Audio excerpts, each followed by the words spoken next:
The lady from New York is recognized for as much time as she wishes to use. Mr. Speaker, to create a select committee to investigate Planned Parenthood is a journey with no end, a solution in search of a problem.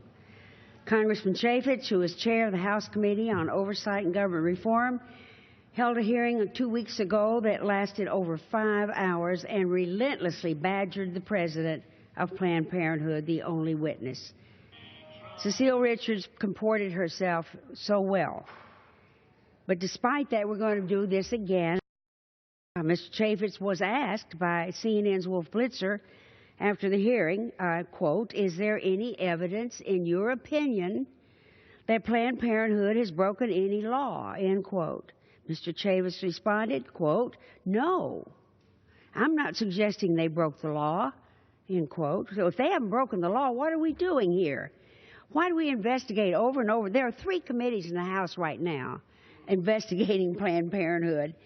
We spent the day trying to get our colleagues to stop putting them in these select committees, which do not really comply with what the regulations have always been, to be fair to both sides of the committee a while and let Democrats have the same kind of benefit of information as they have.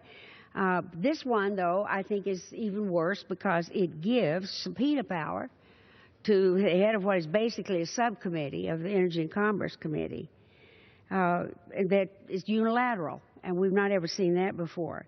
So why do we spend time and funds and resources investigating an organization that we know that's done nothing wrong? Because we are dealing with a majority obsessed with taking constitutionally protected health care away from women, many of whom, I may add, are poor. If you add that to the 55 votes to do away with a health care bill called Obamacare, you add this and what apparently the major obsession of the majority is to take health care away from people. That's a little hard to comprehend since we all represent about 750,000 constituents. I don't think who would be happy about that. So every time we attack Planned Parenthood, remember that you are attacking 1 in 5 American women who have used Planned Parenthood. Whether it's a select committee or intentionally misleading data, this majority will use any tactic necessary. In fact, the tactics Mr. Chaffetz used a week ago were resoundingly discredited.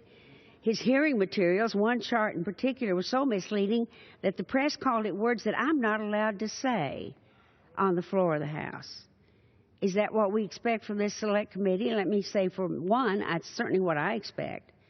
A flippant disregard for truth goes against what we have done in coming to Congress. We came to govern and to uphold the Constitution of the United States and to do our best domestically. We're not doing our best domestically. This is a House, we have no budget.